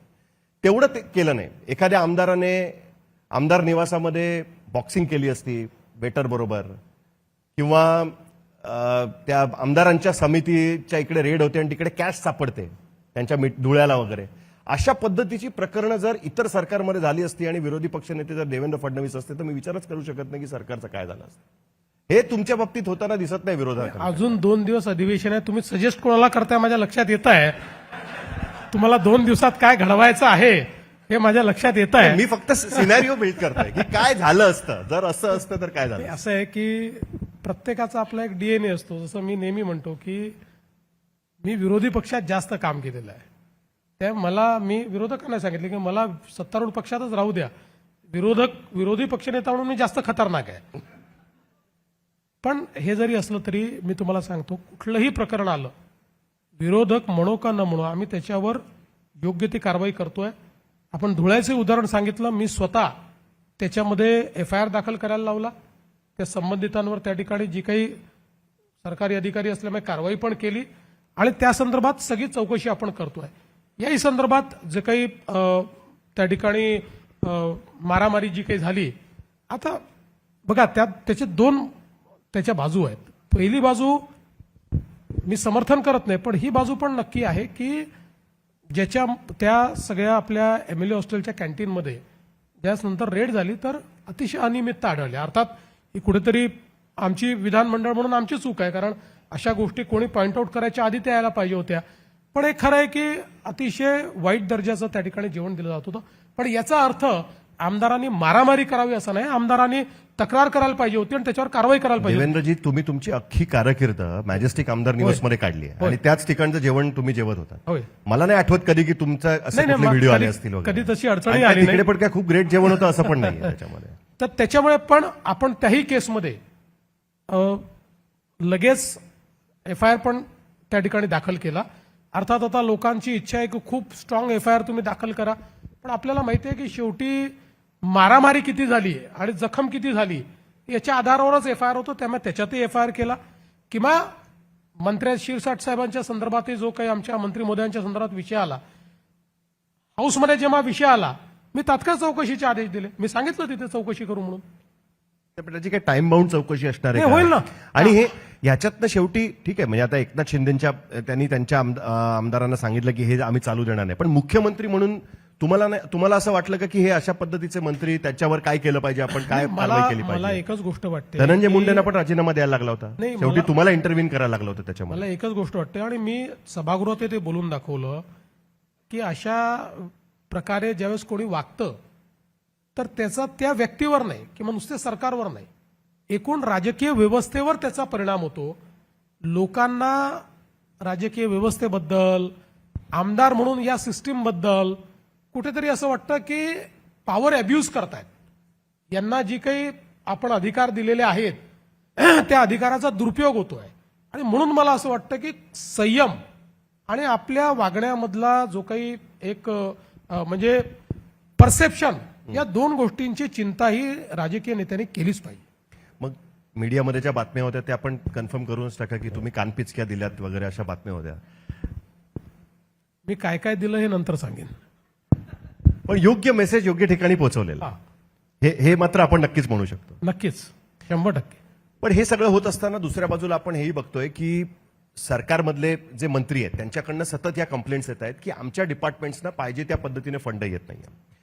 पॉलिटिकल अलाइनमेंट तर तुमची व्यवस्थित झालेली आहे, पण आता पुन्हा एकदा या गोष्टीवरनं प्रश्न उपस्थित करायला सुरुवात झालेली आहे आणि अनेक मंत्री त्या बाबतीमध्ये प्रश्न उपस्थित करतायत की आम्हाला फंड मिळत नाही. छगन भुजबळ म्हणाले त्या दिवशी की लाडक्या बहिणीमुळे फंड मिळत नाही. संजय शिरसाट म्हणाले होते की सामाजिक न्याय विभाग आहे, मला त्याच्याबद्दल काहीच करता येत नाहीये. अनेक मंत्र्यांची अशी लिस्ट निघेल त्याच्यामध्ये. काही जण ऑन रेकॉर्ड बोलतात, काही ऑफ रेकॉर्ड बोलतात. ही परिस्थिती काय आहे? ह्याच्याबद्दलही कुठेतरी मंत्र्यांचं प्रबोधन करणं कुठेतरी तुम्हाला आवश्यक आहे असं वाटतं? नाही, प्रबोधन करावंच लागेल, पण हे काही नवल नाही आहे. लाडकी बहीण तर आत्ता आली. जेव्हा काँग्रेस राष्ट्रवादीचं सरकार होतं त्याही काळामध्ये अनेक मंत्री कंप्लेंट करायचे की आम्हाला NCPच्या फायनान्स मिनिस्टरनी पैसे दिले नाही. किंवा मध्यंतरी 3 पक्षाचं सरकार होतं त्यावेळेस तर अनेकांच्या खात्याचं सांगितलं की बघा याच्या खात्याला काहीच मिळालं नाही, याच्या खात्याला काहीच मिळालं नाही. त्यामुळे मला असं वाटतं की शेवटी आपल्याकडे जी साधन संपत्ती आहे त्याच्या अनुसार आपण त्याचं वाटप करत असतो. प्रत्येक मंत्र्याला असं वाटतं की मला जास्त मिळालं पाहिजे, माझ्या खूप आयडियाज आहेत, मी सगळं डिपार्टमेंट बदलून टाकणार आहे, असं वाटणं साहजिक आहे. पण आपण विकसनशील अर्थव्यवस्था आहोत, विकसित अर्थव्यवस्था नाही आहोत. विकसनशील अर्थव्यवस्थेमध्ये आपल्यावर साधन संपत्तीच्या मर्यादा असतात. आता उदाहरण द्यायचं झालं तर आता ज्यावेळेस आम्ही पुरवणी मागण्या घेतल्या तर पुरवणी मागण्यांमध्ये आमच्याकडे जी लिमिट होती ती 50,000 कोटीची होती. आमच्याकडे वेगवेगळ्या विभागांनी 2 लाख कोटी रुपयाच्या मागण्या दिल्या. पण त्याच वेळी ज्यावेळेस आम्ही डिपार्टमेंटला घेऊन बसलो आणि त्यांच्या लक्षात आणून तुम्ही मागणी तर दिली आहे पण मूळ बजेटमध्ये तुम्हाला जे दिलंय तेही तुम्ही खर्च केलेलं नाहीये, मग आता तुमची मागणी कशी मान्य करायची? तर त्याच्यावर ते काही बोलू शकले नाहीत. त्यामुळे हा प्रबोधनाचाही विषय आहे, समजून घेण्याचाही विषय आहे आणि काही प्रमाणात हे खरंही आहे की सगळ्यांच्या ज्या काही ॲस्पिरेशन्स आहेत त्या काही विकसनशील अर्थव्यवस्थेत पूर्ण करता येत नाहीत. कुठेतरी एक रेस्ट्रिक्ट सगळ्यांनाच ठेवायला लागेल. ठेवायलाच पाहिजे. आपण असं म्हणू शकतो का की शेतकऱ्यांची कर्जमाफी आता होणार नाही, 2100 रुपये इतक्यात होणार नाही, आपण नंतर त्याच्याबद्दल बघू, ह्या गोष्टी क्लिअरली सांगितल्या जातील कधी ना कधीतरी? नाही, मी तुम्हाला एक सांगतो की आमच्या जो काही म्हणजे आम्ही जे काही प्रॉमिसेस केले होते हे 100% आम्ही पूर्ण करू. मी त्याची तयारी सुरू केली आहे, योग्य वेळी आम्ही ते पूर्ण करू. शेतकऱ्यांच्या कर्जमाफीच्या संदर्भात यापूर्वी मी सांगितलं की कर्जमाफी शेतकऱ्यांना हवी आहे का, तर ती निश्चितपणे हवी आहे. पण कर्जमाफी कधी केली पाहिजे याचे काही नियम आहेत. जर आता एक उदाहरण द्यायचं झालं तर समजा हा 5 वर्षाचा कार्यकाळ आहे. या 5 वर्षाच्या कार्यकाळामध्ये एकदाच कर्जमाफी करता येईल, तिथं काही वारंवार करता येणार नाही. एकदा जर तुम्ही कर्जमाफीची तुमची क्षमता एक्झॉस्ट करून टाकली, आता उदाहरण देतो, म्हणजे अगदी तंतोतंत नाही पण उदाहरण देतो की या वर्षी मॉन्सून चांगला आहे असे फोरकास्ट आहेत, त्याप्रमाणे मॉन्सून पडलेला आहे, पाणी भरपूर आहे. आत्तापर्यंतचे जे काही आपल्याकडे पिकांचे आकडे आलेले आहेत अतिशय रोबस्ट आहे, चांगलं पीक होईल अशा प्रकारचे, म्हणजे ईश्वराने आशीर्वाद ठेवला आणि काही परत अवकाळी वगैरे झाले नाही तर अतिशय चांगलं पीक होईल. ही चांगली परिस्थिती आहे. पण उद्याला अशा परिस्थितीमध्ये आपण कर्जमाफी करून टाकली आणि लगतच्या पुढच्या वर्षी दुष्काळ आला, तर त्या दुष्काळात त्या शेतकऱ्याला खरी कर्जमाफीची आवश्यकता आहे. त्यावेळी तुमच्याकडे क्षमता राहणार नाही, तुमची क्षमता एक्झॉस्ट झालेली असेल. आणि म्हणून या संदर्भात कर्जमाफी कशी केली पाहिजे, यापूर्वी 2 कर्जमाफी आपण केल्या, त्याचा काही परिणाम झाला का? म्हणजे ठीक आहे, शेतकरी कर्जमुक्त झाला, त्याला आनंद झाला, तात्कालिक झाला त्या गोष्टी. तात्कालिक झाला. त्याचा काही लॉंग टर्म इफेक्ट झाला का? मग आम्ही त्याच्यावर निर्णय काय घेतला? निर्णय असा घेतला की ठीक आहे, कर्जमाफी करायची आहे त्यावेळी निश्चित करू आपण शब्द दिलाय. आज आपण पहिलं काम काय केलं पाहिजे? आपली जी क्षमता आपल्याकडे आहे ती इन्व्हेस्टमेंटमध्ये टाकली पाहिजे. शेती क्षेत्रात, म्हणून आम्ही हा निर्णय केला की या वर्षीपासनं दरवर्षी 5,000 कोटी रुपये ऍडिशनल हे शेती क्षेत्रात इन्व्हेस्टमेंट म्हणून, रिलीफ अँड रिहॅबिलिटेशन म्हणून नाही, ते करूच. पीक गेलं म्हणून पैसे द्या, पाऊस पडला म्हणून पैसे द्या, अतिवृष्टी झाली म्हणून पैसे द्या, बांध फुटला म्हणून पैसे द्या, ते देऊच. पण त्याच्या व्यतिरिक्त शेततळे करायचे आहेत, ड्रिप इरिगेशन करायचं आहे, अवजारं घ्यायची आहेत, ट्रॅक्टर घ्यायचा आहे, शेडनेट करायचं आहे, अशा इन्व्हेस्टमेंट करता 5,000 कोटी रुपये वर्षाला ऍडिशनल इन्व्हेस्टमेंट करू, ज्यातनं क्लायमेट रेझिलियंट शेती आपल्याला तयार करता येईल. म्हणजे हा शेतकरी जो सातत्याने कर्जाच्या विळख्यात जातो त्याला आपल्याला त्यातनं बाहेर काढता येईल. आणि अशा प्रकाराने यावर्षी 5,000 कोटी ठेवलेत, दरवर्षी ऍडिशनल 5,000 कोटी रुपये देऊन 25,000 कोटी रुपये हे शेती क्षेत्रात आम्ही गुंतवणार आहोत. आता साधारण कर्जमाफी केली तर 17-18 कोटी 20,000 कोटी रुपये त्यालाही लागतील, ते अप्रोप्रिएट वेळी आम्ही करू. पण आता इन्व्हेस्टमेंट करून शेतकऱ्याला जो तुलनेनं बरा काळ आहे त्या काळामध्ये शेतकऱ्याला अधिक मजबूत कसा करता येईल हा आपला प्रयत्न आहे. याचा अर्थ पुन्हा एकदा सांगतो की शेतकऱ्याला कर्जमाफी नको आहे का, त्याला हवी आहे, पण आपल्यालाही राज्यकर्ते म्हणून नेमकं शेतकऱ्याच्या फायद्याचं ते कधी होईल हा विचार करावा लागेल. या बाबतीतला एक शेवटचा प्रश्न हा विचारायचा या पर्टिक्युलर गोष्टीमधला, की कुठेतरी तुम्ही या गोष्टींचा रिव्ह्यू नंतर कधीतरी करणार आहात का? की कारण प्रत्येक योजना सुरू करताना त्याची ती योजना कशासाठी आपण करतोय हे सरकारला मांडावं लागतं, त्याचे फायदे आम्ही काय एक्सपेक्ट करतोय ही गोष्ट सुद्धा त्याच्यामध्ये मांडावी लागते. आणि खास करून ज्या योजना ज्याच्यामध्ये 30,000-40,000 कोटीचा खर्च असतो त्याच्यामध्ये तर तुम्हाला त्या गोष्टी मांडायला लागतात. या योजनांचा रिव्ह्यू कधीतरी तुम्ही करणार का या 5 वर्षाच्या काळामध्ये, की याचा खरोखरच फायदा झालाय का वेगळ्या पद्धतीने या गोष्टी केल्या पाहिजेत? त्याचे अनेक साईड इफेक्ट सुद्धा असू शकतात, नुसते डायरेक्ट ट्रान्सफरचे अनेक साईड इफेक्ट सुद्धा असू शकतात. त्या दृष्टीने काही होईल असं तुम्हाला वाटतं? काही गोष्टींचा रिव्ह्यू यापूर्वी देखील आपण केलेला आहे, पण आपण जसं म्हणतात तसं काही गोष्टींचा रिव्ह्यू हा करावा लागेल. कारण आपल्याला जर लॉंग टर्म खर्चिक योजनांचा रिव्ह्यू करावा, लॉंग टर्म आपल्याला जर त्याचा विचार करायचा असेल तर ऍटलिस्ट त्याच्या परिणामकारकतेचा रिव्ह्यू केला पाहिजे. ती किती परिणामकारक आहे, आपल्याला अपेक्षित परिणाम ती देते की नाही, आणि नसेल देत तर त्या योजनेत काय बदल केल्याने तो आपल्याला अपेक्षित परिणाम मिळेल असा विचार तर केलाच पाहिजे. एक अजून एक कंटेन्शियस इश्यू सध्या महाराष्ट्रामध्ये मोठ्या प्रमाणात सुरू आहे, तो हा आहे की जनसुरक्षा कायदा तुम्ही आणलेला आहे आणि त्याच्यावरनं खूप चर्चा सुरू आहे की हा कायदा आणण्याची गरज काय भासली. आणि त्यातलं सगळ्यात महत्वाचं मोठं कारण हे दिलं जात आहे की तुमच्याकडे आधीच अनलॉफुल ऍक्टिव्हिटीज प्रिव्हेन्शन ऍक्ट म्हणजे UAPA ज्याला म्हणतात तो कायदा तुमच्याकडे आहे. आणि त्या कायद्याच्या अंतर्गत तुम्ही गेल्या तुमच्या सरकारच्या काळामध्ये ज्याला तुम्ही अर्बन नक्सल म्हणता ती कारवाई तुम्ही ऑलरेडी केलेली आणि युएपीएचे सेक्शन्स अत्यंत स्ट्रिंजंट सेक्शन्स आहेत. बेल मिळत नाही, ज्या पद्धतीने पीएमएलए मध्ये तुम्हाला सिद्ध करावं लागतं ऑलमोस्ट की माझ्यावरती गुन्हा सिद्ध होणार नाही तेव्हा बेल मिळतो, तशीच कंडिशन साधारण युएपीएची आहे. हे असताना सुद्धा तुम्हाला जनसुरक्षा कायद्याची गरज का भासली? असं आहे की युएपी आणि जनसुरक्षा कायद्यातला फरक काय आहे, तर ज्यावेळी प्रोफेसर साईबाबाची केस युएपीएच्या अंतर्गत हायकोर्टामध्ये गेली आणि सुप्रीम कोर्टात गेली, त्यावेळी सगळे पुरावे दिसत होते, सगळे पुरावे. त्यांनी कशा प्रकारे मदत केली आहे याची, पण एकाच टेक्निकल पॉइंटवर कोर्टाने त्यांना सोडलं. तो पॉइंट काय होता? कोर्टाने सांगितलं की युएपीएच्या कायद्यामध्ये प्रत्यक्ष जो काही टेरर ऍक्ट आहे त्या टेरर ऍक्टमध्ये सहभागी पाहिजे तरच युएपीए लागू होतो, नाहीतर युएपीए लागू होत नाही. आता साईबाबाच्या केसमध्ये आपण हे दाखवलं की कशा प्रकारे त्यांनी फंडिंग अरेंज करून दिलं, कशा प्रकारे त्यांनी डोकं कन्व्हर्ट केलं, कशा प्रकारे त्यांनी लॉजिस्टिकल सपोर्ट दिला, हे सगळं दिलं. पण कोर्ट म्हणाला की युएपीएच्या कायद्यामध्ये एक महत्वाची गोष्ट ही आहे की त्यांचा प्रत्यक्ष ज्यावेळेस घटना घडली टेररची तिथे ते असले पाहिजे, तिथे ते नाही आहेत.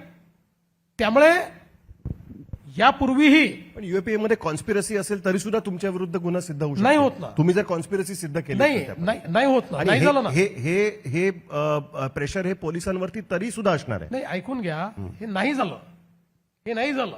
आता कोर्टानेच ते त्या ठिकाणी सांगितलं आणि म्हणून सातत्याने केंद्र सरकार, आणि हेच केंद्र सरकार नाही, यापूर्वीचं युपीएचं केंद्र सरकार राज्यांना सांगत होतं जे नक्षल अफेक्टेड राज्य आहेत की तुम्ही तुमचा एक कायदा तयार करा. हा कायदा व्यक्तीच्या विरोधात नाही. पहिली गोष्ट, या कायद्यात व्यक्तीला अरेस्ट नाही करतात तुम्हाला. हा कायदा काय आहे? एखादी संघटना जी आहे ही संघटना अशा प्रकारच्या अनलॉफुल ऍक्टिव्हिटीजमध्ये त्या ठिकाणी कार्यरत आहे तर त्या संघटनेला बॅन करता येतं, आणि संघटना बॅन झाली तर त्या बॅन संघटनेचं जे काम करणार आहेत त्यांच्यावर तुम्हाला कारवाई करता येते. आता मी आपल्याला उदाहरण सांगतो की आपल्यापूर्वी 4 राज्यांनी हा कायदा केला. या 4 राज्यांनी ज्या संघटनांना बॅन केलं त्या संघटना महाराष्ट्रात काम करतात, कारण महाराष्ट्रामध्ये कायदा नव्हता, आपल्याला त्यांना बॅन करता येत नव्हतं. त्यामुळे त्या सगळ्यांनी हेड ऑफिस महाराष्ट्रात आणलं. सगळ्यांचं सेफ हेवन महाराष्ट्र कसा झाला की आपल्याला आश्चर्य वाटेल, इतर सगळ्या नक्षल इन्फेस्टेड स्टेट्समध्ये 12 संघटना, 14 संघटना, 20 संघटना, महाराष्ट्र एकमेव राज्य असं आहे की ज्या ठिकाणी 64 संघटना काम करतायत. बरं, मी सभागृहामध्ये दाखवून दिलं की या संघटना मी म्हणतो म्हणून नाहीये, या अशा प्रकारचं काम करणाऱ्या संघटना आहेत. हे लोकसभेमध्ये युपीएच्या काळामध्ये युपीएच्या होम मिनिस्टरनी सांगितलेलं आहे. युपीएने या संदर्भात सुप्रीम कोर्टामध्ये एक ॲफिडेव्हिट देखील सादर केलेलं आहे. सगळ्यात महत्वाचं मी एक आपल्या माध्यमातून सर्वांना सांगू इच्छितो की हा कायदा इतर कायद्यांपेक्षा वेगळा काय आहे. कुठल्याही कायद्यामध्ये तुम्हाला पहिले अटक होते, त्यानंतर तुम्ही कोर्टापुढे जाता. हा कायदा, पहिला कायदा असा आहे की ज्या कायद्यामध्ये एखाद्या संघटनेच्या विरुद्ध पुरावे असतील तर त्याचं ते नोटिफाय करून तुम्हाला एका मंडळापुढे जावं लागतं. ते मंडळ काय आहे? तर ते मंडळ हायकोर्ट जज, डिस्ट्रिक्ट कोर्ट जज आणि पीपी या तिघांचं मंडळ आहे. ज्या मंडळापुढे जाऊन तुम्हाला ते पुरावे दाखवावे लागतात आणि त्यांनी जर म्हटलं की हे पुरावे बरोबर आहे तरच तुम्हाला ते नोटिफाय करता येतं. हे पोटामध्ये पण होतं की तुम्हाला मंडळा पुढे जावं लागायचं आणि त्यांच्या पुढे तुम्हाला सिद्ध करायला लागायचं की ह्या अशा पद्धतीचे स्ट्रिंजंट लागू शकतात. पोटामध्ये असं नव्हतं. पोटामध्ये ती स्वतंत्र व्यवस्था नव्हती. पोटामध्ये ती पोलीसची व्यवस्था होती. इथे स्वतंत्र व्यवस्था आहे. इथे हायकोर्ट जज म्हटलेला आहे, हायकोर्ट जज, डिस्ट्रिक्ट जज. बेसिकली ज्युडिशियल रिव्ह्यू होईल त्याचा. पहिले ज्युडिशियल रिव्ह्यू होईल. त्यांनी सांगितलं की हे पुरावे पुरेसे आहे तर नोटिफिकेशन कायम होईल, आणि ते नोटिफिकेशन कायम झाल्यानंतरही त्या संघटनेला 30 दिवसाची वेळ दिली हायकोर्टात जाण्याकरता. पुन्हा हायकोर्टात ते जाऊ शकतात. अशा प्रकारचं तर नॉर्मल कायद्यामध्ये कोणाला नाहीये. नॉर्मल कायद्यात तर मला तुमच्यावर जर एफआयआर करायचा मी एफआयआर केला तुम्हाला डायरेक्ट अरेस्ट करू शकतो. त्यामुळे हा कायदा करत असताना याचा कुठलाही दुरुपयोग केला जाऊ शकत नाही. अशा प्रकारची व्यवस्था आपण याच्यामध्ये तयार केलेली आहे. आणि ज्यावेळी अशा प्रकारे तिन्ही स्क्रुटिनीमधनं एखादी संघटना बॅन होते त्यावेळी त्या संघटनेचं काम करणारा हा अनलॉफुल ऍक्टिव्हिटी मानली जातो. त्यामुळे मला असं वाटतं या कायद्यामध्ये म्हणजे जे काही याच्या विरुद्ध सांगितलं जातं की तुम्हाला सरकार विरुद्ध बोलता येणार नाही, असं बिलकुल कुठेही नाही.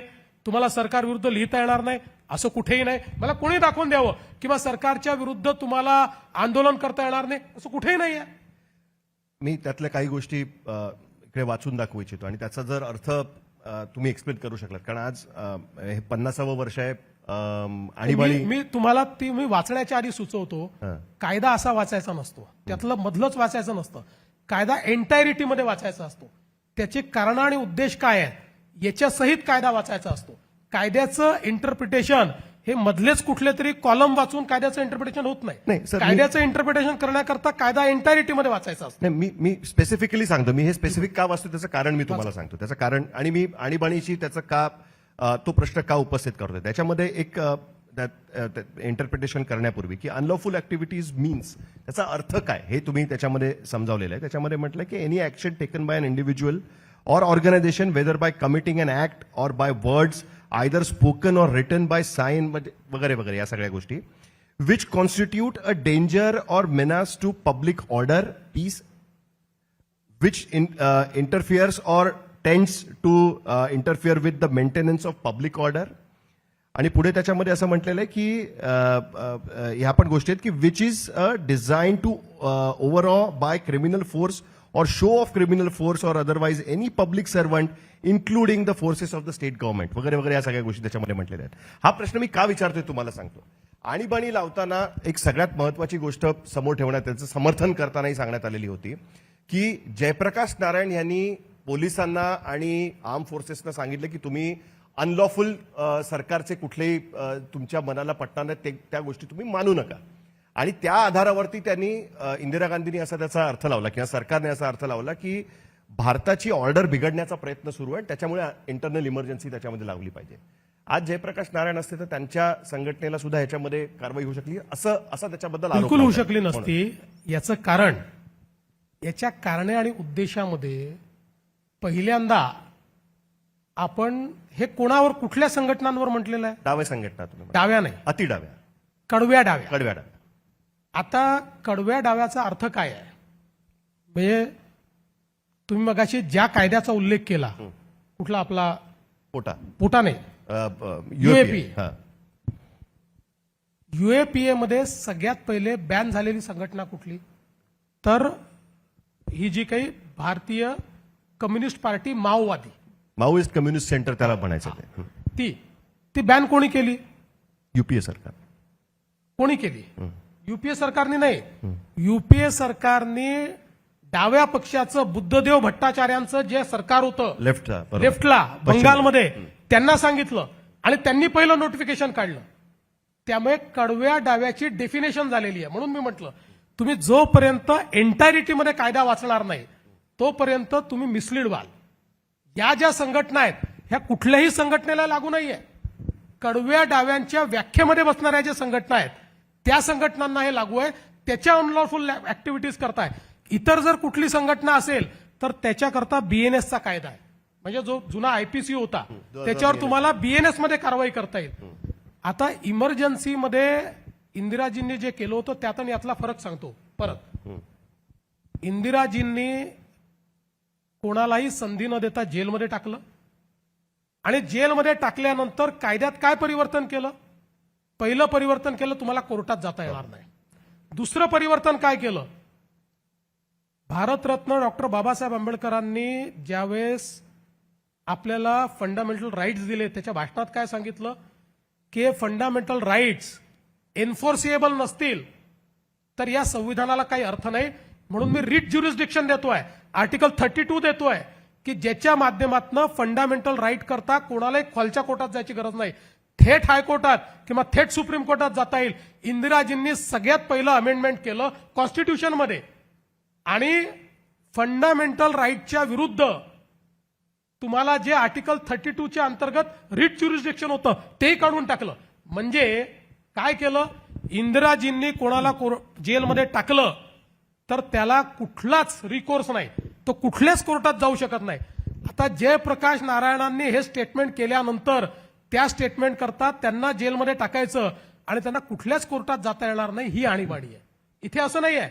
इथे त्यांच्यावरती कारवाई तर होऊ शकते हा. तशाच पद्धतीचं statement नाही, दिल्याबद्दल. इथे तर अशा प्रकारे त्यांनी कडवी आणि जयप्रकाश नारायण डाव्या विचारसरणीचे पण होते. हा, इथे तर त्यांनी कडवी डावी विचारसरणीप्रमाणे ऑर्डर आपली खराब केली आहे का याकरता पहिले हायकोर्टात जायचं आहे, पहिले हायकोर्टाला विचारायचं आहे. आणि त्यांनी म्हटलं की हो हे केलेलं आहे तर ती कारवाई तुम्हाला करता येणार. म्हणजे तुम्ही असं म्हणताय की अशा पद्धतीच्या गोष्टी टाळण्यासाठी म्हणून ज्या ज्या पॅरामीटर्स लावले पाहिजेत की ज्याच्यातनं तुम्हाला हा ताऊन सुलाखून गोष्ट निघेल, कुठलीही गोष्ट आर्बिट्ररी पोलीस करू शकणार नाही, याची तुम्ही गॅरंटी देताय? 100% गॅरंटी देतो. आणि मी तुम्हाला सांगतो, मी सभागृहात देखील सांगितलं की मी हे मानणारा नाहीये की जन्मभर आपणच सत्तारूढ पक्षात राहतो. पण तुमच्यावरती डाव्या नाही, नाही, विचारसरणीचा आरोप त्याला नाही, होता प्रश्न नाही ना, हा डाव्या विचारसरणीचा विषय नाही आहे. पुन्हा एकदा सांगतो मी, डावी आणि कडवी डावी या दोन मध्ये फरक आहे. म्हणजे जसं आपण आता इस्लाम आणि आयसिस यांच्यात फरक आहे. आयसिसही इस्लाम प्रीच करतोय पण तो इस्लाम वेगळा आहे आणि आयसिस वेगळा आहे. तसं कडवी डावी विचारसरणी आणि डावी विचारसरणी या दोघांमधला हा फरक आहे. म्हणून हा डाव्या विचारसरणी करता नाहीये, हा कडव्या डाव्या करताय. पण मग हाच विचार सनातन संस्थेसारख्या ऑर्गनायझेशन बद्दल का नाही करता येणार? नाही, त्यांनी जर हा कायदा हो. त्यांच्यासाठी कसा वापरता? नाही, कारण ते अति डाव्या ह्याच्यामध्ये असं आहे. बसत नाही, नाही. आणि तुम्ही स्वतःच म्हणालेला आहात की सनातन संस्थेचा च्या संबंधित लोकांचा कुठल्या असं आहे, ऐकून घ्या, सनातन संस्था ही जर अशा प्रकारची कारवाई करेल, कुठली सनातन काय कुठलीही संस्था अशा प्रकारची कारवाई करेल तर ती याला क्वालिफाय होईल, इट विल क्वालिफाय. कडवी डावी विचारसरणी हे जे काही त्या ठिकाणी सांगितलेलं आहे त्याला जो क्वालिफाय होईल त्याच्यावर कारवाई करता येईल. ही गोष्ट तुमची खरी आहे की युपीए सरकार असताना 2006 आणि 2007 मध्ये पहिल्यांदा अर्बन नक्षलच्या केसेस, आर पाटील त्यावेळेस गृहमंत्री होते आणि त्याच्यामध्ये अनेकांना अरेस्ट करण्यात आलेलं होतं आणि मकोकाच्या अंतर्गत त्यावेळेस त्यांना अटक करण्यात आलेली होती. त्या केसेस अजूनही कोर्टामध्ये सुरू आहेत. पण तरी सुद्धा देशाचे गृहमंत्री अमित शहा असं म्हणतायत एका बाजूला की आता जानेवारी 2025चं स्टेटमेंट आहे की या वर्षाच्या शेवटापर्यंत नक्षलवादाचा पूर्ण अंत झालेला असेल भारतामधला. आणि ज्यावेळेस नक्षलवादाचा भारतामधला पूर्ण अंत झालेला असेल त्याच वेळेस महाराष्ट्रामध्ये हा पद्धतीचा कायदा येतोय. म्हणून कुठेतरी हा प्रश्न उपस्थित केला जातो की खरोखरच अशा पद्धतीच्या कायद्याची असं आहे की कडव्या डाव्या तुम्ही ह्याच्याबद्दल जर गरज होती. त्यांचं पूर्ण स्टेटमेंट ऐकलं असेल, कुठल्या नक्षलवादाचा खात्मा होतोय, जे बंदूक घेऊन लढतायत, आर्म कॉन्फ्लिक्ट आर्म कॉन्फ्लिक्ट. त्याच वेळी अमितभाईंनी हे सांगितलं की आता सगळ्यात मोठा धोका देशासमोर हे आर्मडवाले राहिले नाही आहेत, ते संपतायत. आता जे अर्बन नक्षल्स आहेत, आणि मी असं आहे की आपण वेळोवेळी जे काही रेड्स केल्या त्या त्यांचं संविधान मिळालंय आणि हे जे डार्क नेटवर्क चालवतात त्याच्यातही संविधान आहे.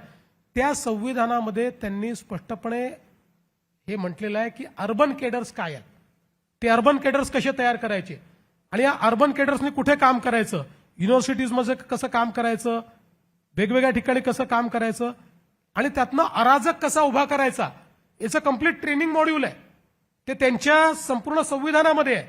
म्हणजे हे एक प्रकारे स्लो पॉयझनिंग आहे की ज्या स्लो पॉयझनिंग करता, आणि तुम्ही बघितलं असेल, म्हणजे मी परत सांगतो, लोकांना असं वाटू शकतं की आमची विचारसरणी वेगळी आहे, पण युपीएच्या सरकारने ज्यांना बॅन केलं त्यांची नावं जर तुम्ही बघितली तर नावं इतकी गोंडस आहे की असं वाटतं की हे सगळे लोकशाही वाचवण्याकरताच या ठिकाणी मैदानात उतरलेले आहेत. नावं वेगळे आहेत आणि कामं वेगळे. पण तरी सुद्धा वैचारिक मतभेद असणाऱ्यांना निपटवून टाकण्यासाठी सरकार याचा वापर करणार नाही याची ग्वाही तुम्ही मुख्यमंत्री म्हणून देताय का? कारण सगळ्यात भीती सगळ्यात जास्त त्याची आहे. 101% देतो. कारण कॉन्फ्लिक्ट तुम्ही संपलाय म्हणताय आणि दुसऱ्या बाजूला अर्बन नक्सल वैचारिक मतभेद ज्यांच्या बरोबर असतील त्यांनी जर एखाद्या गोष्टीवरनं आंदोलन उभं केलं किंवा इतर गोष्टी उभ्या केल्या त्याच्यावरनं त्यांच्यावरती अशा पद्धतीची कारवाई. 100% मी सांगतो, तुम्ही हे माझं वाक्य तुमच्याकडे सेव्ह करून ठेवा की याचा कोणत्याही विरोधकावर कधीही दुरुपयोग केलाच जाऊ शकत नाही. देवेंद्र फडणवीसला वाटलंय की हा माझा शत्रू आहे आणि याच्यावर मला करायचं आहे, तरी हा कायदा त्याची परवानगीच देत नाही. या कायद्यात ते नाहीच आहे. म्हणूनच मी म्हटलं कायदे न वाचता, मी तुम्हाला म्हणत नाही तुम्ही वाचलाय त्यामुळे, पण कायदे न वाचता याच्यावर बोलणारे त्या सगळ्यांना माझं खुलं आव्हान आहे, खुलं आव्हान की त्यांनी याच्यामधला कुठली अशी गोष्ट दाखवून द्यावी की जी लोकशाही पद्धतीनं जे लोक या ठिकाणी काम करतात त्यांच्या विरुद्ध वापरली जाऊ शकते. शेवटाकडे येण्यापूर्वी मला तुमचं अभिनंदन करायचं आहे. मी ते अभिनंदन नाही केलेलं आहे, ते राज ठाकरेंनी केलेलं आहे की जे बाळासाहेबांना शक्य झालं नाही ते तुम्ही करून दाखवलं. त्या अभिनंदनाचा तुम्ही जर आज जाहीरपणे स्वीकार करत असाल तर नाही, निश्चित करेन. का नाही करायचं? जर कोणी कॉम्प्लिमेंट देत असेल तर आपण का नाकारायचं? आपलं नाव तोडणाऱ्यांच्या यादीत तर नाही ना, जोडणाऱ्यांच्या यादीत येत आहे. त्या आधी फोडणाऱ्यांच्या यादीत होतं. नाही, आता हा, जोडणाऱ्यांच्या यादीत येत असेल तर मला असं वाटतं, असं आहे, राज ठाकरेंना घरातनं बाहेर मी तर नव्हतं काढलं. माझा काही संबंध होता का? म्हणजे शिवसेनेत हा, मी तर नव्हतं काढलं त्यांना घरातनं बाहेर. म्हणजे याचा अर्थ काय आहे की घरातनं बाहेर काढणारे जे आहेत आज त्यांनीही माझे आभार मानले पाहिजे. किंवा राज ठाकरेंनी नाही, ज्यांनी राज ठाकरेंना त्रास देऊन देऊन देऊन घरातनं बाहेर काढलं त्यांनीही माझे आभार मानले पाहिजे. एकट्या राज ठाकरेंनी का मानावे? त्यांनी माझे आभार मानले पाहिजे की जे बाबा त्यांच्या मनात होतं की नव्हतं माहित नाही, म्हणजे आता कदाचित राजकीय परिस्थितीमुळे कॉम्प्रोमाइज म्हणून त्यांच्या मनात येत असेल असं आपण समजूया, तर ते माझ्यामुळे घडत असेल तर उत्तम आहे. पण ठीक आहे, ते म्हणाले असतील ते, पण त्याचा अर्थ साधारणतः असा निघतो की जर त्या सरकारमधनं तो जी आर निघाला नसता, की ज्याच्याबद्दल त्यांचं म्हणणं काय हे ऑलरेडी स्पष्टच होतं, तो जर जी आर निघाला नसता तर ही वेळच आली नसती की 20 वर्षानंतर दोन भाऊ एकत्र आले आणि ही सगळी वेळच आली नसती. आता तो जी आर निघाला कसा, ही फार रंजक कहाणी आहे आणि ते मलाही समजत नाहीये की नक्की कशा पद्धतीने तो जी आर निघाला. ज्या पद्धतीने मंत्री त्या जी आर बद्दल बोलत होते त्यांना त्याच्याबद्दल खरोखरच माहिती होती का? त्यांना माहिती असताना सुद्धा ते सांगत होते, कारण नंतर त्याच मंत्र्यांनी सांगितलं की आमचा या जी आरला विरोध आहे. असं फार कमी वेळा होतं की आपल्याच सरकारने काढलेला आदेश हा मलाच कसा बरोबर वाटत नाही असं त्याच विभागाचा मंत्री सांगतो. हे फार अजीब आहे खरं तर, म्हणजे अजब गोष्ट आहे. असं नाही का वाटत तुम्हाला? पहिल्यांदा तर तुम्हाला सांगतो की तुम्हालाही असं वाटत असेल की त्या जी आरमुळे दोघं एकत्रित आले, तर एवढा बाळबोध विचार हा साहिल जोशीने करावा याचं मला आश्चर्य वाटतं. नाही, ठीक आहे, पण ठीक आहे, काय हरकत नाही. मला त्याच्याबद्दल बोलणं आवश्यक आहे. कसं आहे, लोकांना क्रोनॉलॉजी समजावणं फार इम्पॉर्टंट असतं.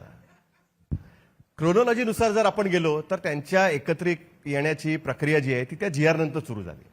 तर आपण निव्वळ क्रोनॉलॉजीवरती जाऊया की तो एक त्यांना चान्स मिळाला. राजकारण जर क्रोनॉलॉजीवर चाललं असतं तर सगळे गणित करणारे किंवा क्रोनॉलॉजी करणारे हेच मुख्यमंत्री झाले असते, तेच नेते झाले. राजकारण क्रोनॉलॉजीवर चालत नाही.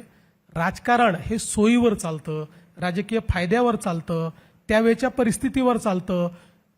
त्यामुळे मला असं वाटतं की सोय त्यांना उपलब्ध करून दिली. ठीक आहे, ते जाऊ द्या. आता त्याचं अजून विश्लेषण करण्याची माझी इच्छा नाही आहे, कारण त्यांनी आपला विषय भरकटेल. पण पहिली गोष्ट म्हणजे मला तर या गोष्टीचं खरंच आश्चर्य वाटतं की उद्धवजी हे किती पलटी मारू शकतात. याचं उत्तम उदाहरण म्हणजे हा जो काही जी आर आहे तो आहे.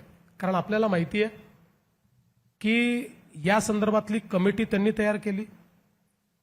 त्या कमिटीमध्ये भाषेच्या संदर्भातली जी सब कमिटी होती त्या सब कमिटीमध्ये त्यांनी त्यांच्या पक्षाचा उपनेता ठेवला,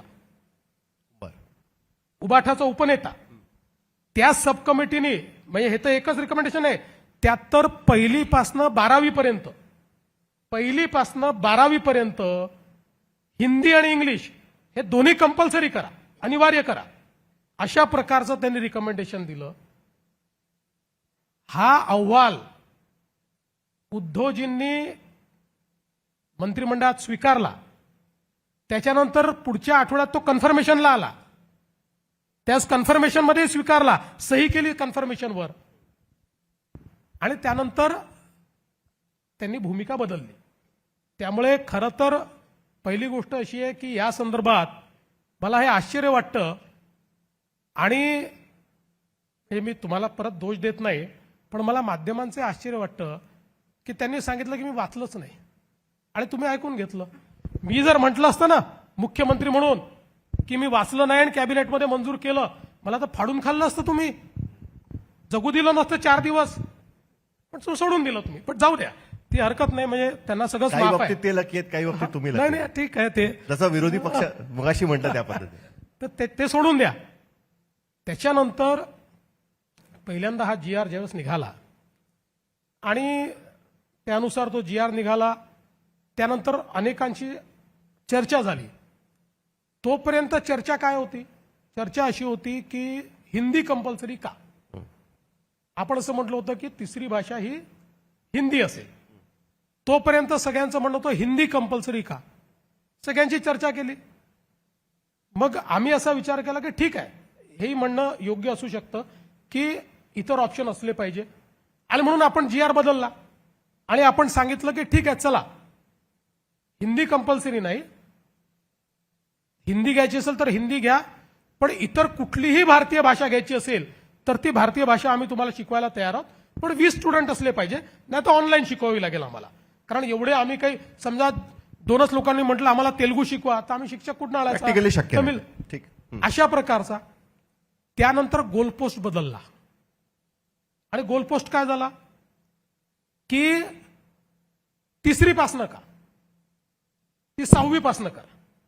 तोपर्यंत गोलपोस्ट हा नव्हता, तोपर्यंत गोलपोस्ट एकच होता की हिंदीच का. तो गोलपोस्ट त्यांनी बदलला. त्याच्यानंतर खरं म्हणजे आम्ही सगळा अभ्यास केला, त्यात 2 मत आम्हाला पाहायला मिळाले. एक मत असं होतं की 3री पासनं याकरता की एक विविक्षित वय व्यक्तीचं असं असतं की ज्या वयामध्ये मल्टिपल लँग्वेज तो शिकू शकतो, आणि एक कोवळं वय आहे 8व्या 9व्या 10व्या 11व्या वर्षापर्यंत तो मल्टिपल लँग्वेजेस शिकू शकतो, आणि त्या मल्टिपल लँग्वेजेस शिकल्यामुळे त्याच्या एकूण आकलन शक्तीचा विस्तार होतो, म्हणजे त्याचा बौद्धिक विस्तार त्याच्यामुळे होतो. अशा प्रकारच्या रिसर्चच्या आधारावरच केंद्र सरकारने पण NEP मध्ये शिफारस केलेली आहे. पण त्या संदर्भात वेगवेगळी मतं आल्यामुळे आम्ही हा विचार केला की शेवटी हा अहवाल तर काही आपल्या काळात आला नव्हता, त्याच्यामुळे पुन्हा एकदा सगळ्यांची मतं ऐकून घेतली पाहिजेत, आणि म्हणून आम्ही त्याच्यावर एक कमिटी तयार केलेली आहे. मी पुन्हा एकदा आज सांगतो, नरेंद्र जाधव होते हा. एक बैठक. आम्ही त्याकरता ती कमिटी तयार केली आहे. ती कमिटी ओपन माइंडने, आमच्याकरता हा विषय हा काही प्रेस्टिजचा विषय नाही आहे, पण एक गोष्ट निश्चित सांगतो की 3 भाषा सूत्र हे महाराष्ट्रात लागू होईलच. पहिलीपासून ते आता कमिटी ठरवेल. तीन भाषा 5वी पहिलीत करतील की म्हणजे ती भाषा सूत्र 100% महाराष्ट्रामध्ये आम्ही लागू करू. आणि माझा सगळ्यात जास्त विरोध कुठल्या गोष्टीला असेल तर इंग्रजीला पायघडा घालायच्या आणि भारतीय भाषांना विरोध करायचा, हे योग्य नाहीये. भारतीय भाषांचा विरोध हा मी सहन करणार नाही. हे तुमची भूमिका, भारतीय जनता पार्टीची ही भूमिका आहे. पण तरी माझा मूळ प्रश्न परत एकदा, मला असं वाटतं तो थोडासा रिफाईन करून मला तुमच्यासमोर ठेवला पाहिजे, आणि म्हणून मला पुन्हा एकदा क्रोनॉलॉजीकडे यायचं आहे.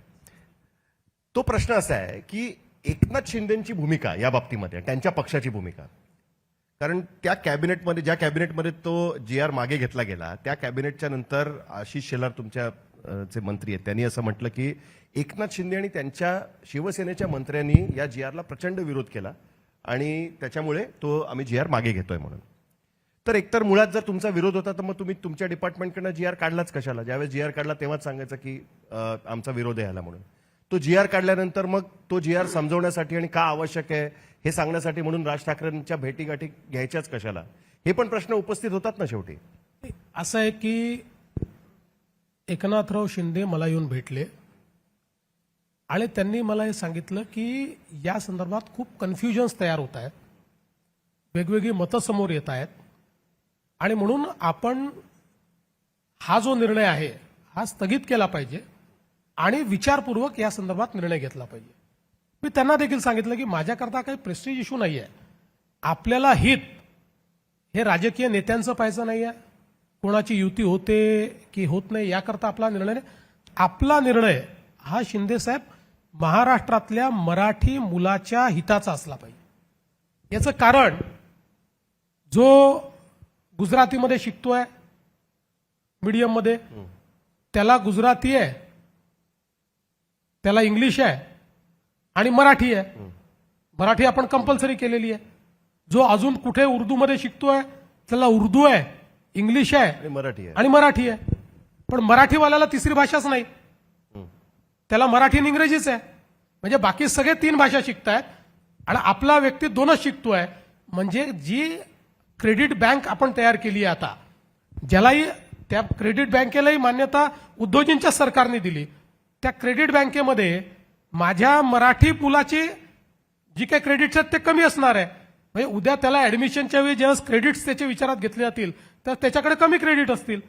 म्हणून आपल्याला जो विचार करायचा आहे तो महाराष्ट्रातल्या मराठी मुलाच्या हिताचा करायचा आहे. नेत्यांचा विचार करून मला हे मान्य नाही आहे. पण तुम्ही म्हणत असाल तर आपण हे सगळं रद्द करू, नव्याने याचा फ्रेश विचार करू आणि विचारपूर्वक निर्णय करू. याचा फॉलोआउट म्हणून जे काही झालेलं आहे त्याच्यानुसार तुम्हाला असं वाटतं की हे एकत्र निवडणूक लढवतील वगैरे, महानगरपालिकेच्या निवडणुका? कारण शेवटी राज ठाकरे तुमच्या बरोबर होते लोकसभा निवडणुकीमध्ये, तुमचे जवळचे मित्र आहेत आणि या सगळ्या गोष्टी, तर ते होतील एकत्र असं वाटतं का? तुम्ही एक शेवटचा प्रयत्न करून बघणार आहात? नाही, मैत्री आपल्या ठिकाणी आहे, पण त्यांनी त्यांचे पॉलिटिकल निर्णय त्यांना जेव्हा पाहिजे तेव्हा तसे निर्णय घेतले आहेत. त्यामुळे त्यांना एकत्रित व्हायचं असेल तर एकत्रित होतील, वेगळं लढायचं असेल तर वेगळं लढतील. आम्ही मैदानात उतरलो आहोत, एकत्रितपणे आम्ही उतरलो आहोत. सगळ्या महानगरपालिकांमध्ये शिवसेना भाजप युती दिसते नाही. आम्हाला. सगळीकडे होईल असं मी आज दावा करू शकत नाही. मुंबईमध्ये 100% करू. प्रयत्न आहे सगळ्या मोठ्या महानगरपालिकांमध्ये करण्याचा. काही ठिकाणी होईल, काही ठिकाणी होऊ शकणार नाही. काही ठिकाणी आमचं संख्याबळच एकमेकाचं असं आहे की त्या ठिकाणी करणं शक्य नाही आहे. त्याच्यामुळे शक्यतोवर जिथे जिथे शक्य आहे त्या ठिकाणी आम्ही महायुतीने सामोरं जाऊ. आणि मी आज विश्वासाने सांगतो की या निवडणुकांमध्ये महाराष्ट्राची जनता कौल आमच्या बाजूने देईल. म्हणजे पुन्हा एकदा 2017 सारखं खिशातले राजीनामे, वाघ, सिंह हे सगळे आम्हाला बघायला मिळणार आहेत. त्याची तयारी आम्ही सुरू केली पाहिजे. महानगरपालिका निवडणूक तुमच्याकरता एंटरटेनमेंटचा काळ येतो आहे. आता पुन्हा एकदा ती भाषणं तुम्हाला ऐकायला मिळणार आहे की ज्या भाषणांमध्ये मुंबईला महाराष्ट्रापासून तोडण्याचं षडयंत्र सुरू झालेलं आहे. इलेक्शन आलं की षडयंत्र सुरू होतं, इलेक्शन संपलं की ते षडयंत्र खिशातला संपलं. राजीनामा पण मी म्हटलं, खिशात खिशातले राजीनामा, राजीनामे, बऱ्याच गोष्टी आहेत. त्या सगळ्या गोष्टी पण आम्हाला बघायला बिलकुल फुल एंटरटेनमेंट. खरं तर प्रश्नांची सरबत्ती संपत नाही आणि माझ्याकडे खूप लांब लिस्ट आहे. पण ते मला तुमचे सहकारी दिसत आहेत समोर आणि मला असं वाटतं की लवकरात लवकर मला त्यांना तिथे बसूनच या करता आहे की तुमच्यावर लक्ष असलं पाहिजे. पण तरी मला एक शेवटचा प्रश्न विचारायचा मोह आवरत नाहीये, म्हणून मला हा प्रश्न विचारायचा आहे तुम्हाला की 2029च्या दृष्टीने तुमची तयारी सुरू झालेली दिसते. ते अमित शाह सांगून गेले होते 2024च्या लोकसभा निवडणुकीनंतर विधानसभा निवडणुकीच्या पूर्वी की पुन्हा पुन्हा आपण असा खेळ करणार नाही. कारण हे अशा पद्धतीने 3 पक्षांचं सरकार आणि हे थोडंसं डिफिकल्ट आहे. तसंही तुम्ही 137 पर्यंत पोहोचलेलाच आहात. त्या दृष्टीने तुमच्या तयारी सुरू झाली आहे. म्हणजे पाटणमध्ये तुम्ही समोर असे अनेक उदाहरणं देता येऊ शकते. तशी तयारी सुरू झाली असं आपण म्हणायचं का? तशी तयारी आत्तापासून करण्याची आवश्यकता देखील नाहीये. शेवटी राजकारणामध्ये प्रत्येक पक्षाला वाटतं की आपलंच सरकार आलं पाहिजे. तर अजितदादा नेहमी सांगतात की मलाही वाटतं माझं सरकार आलं पाहिजे, मी मुख्यमंत्री झालो पाहिजे. वाटणं आणि असं- करण्याच्यात फरक नाही, असतो. असं तुमच्याकडे ती ताकद, नाही, means आणि सगळ्या असं गोष्टी. प्रत्येकाला वाटतं, पण त्या वेळच्या परिस्थितीवरती निर्भर असतं. त्यामुळे मला असं वाटतं की आमचा प्रयत्न हा 29 मध्ये हाच राहील की जे मित्र प्रामाणिकपणे आमच्यासोबत असतील त्या मित्रांना सोबत घेऊनच आम्ही पुढे जाऊ. देवेंद्र फडणवीस, खूप खूप धन्यवाद. थँक्यू. तुम्ही वेळात वेळ काढून या ठिकाणी आलात. अधिवेशन सुरू असताना तुम्ही या ठिकाणी आलात आणि जाण्यापूर्वी मला तुमच्याकडनं एक वचन घ्यायचं आहे, जे तुम्ही 2019 मध्ये सतत सांगत होतात की पुढच्या वेळेस सुद्धा मी पुन्हा येईन, मुंबई तकच्या बैठकीसाठी मी पुन्हा येईन. हे वचन मला तुमच्याकडनं मुंबई तक जेव्हा जेव्हा बोलवेल तेव्हा मी पुन्हा येईल. धन्यवाद.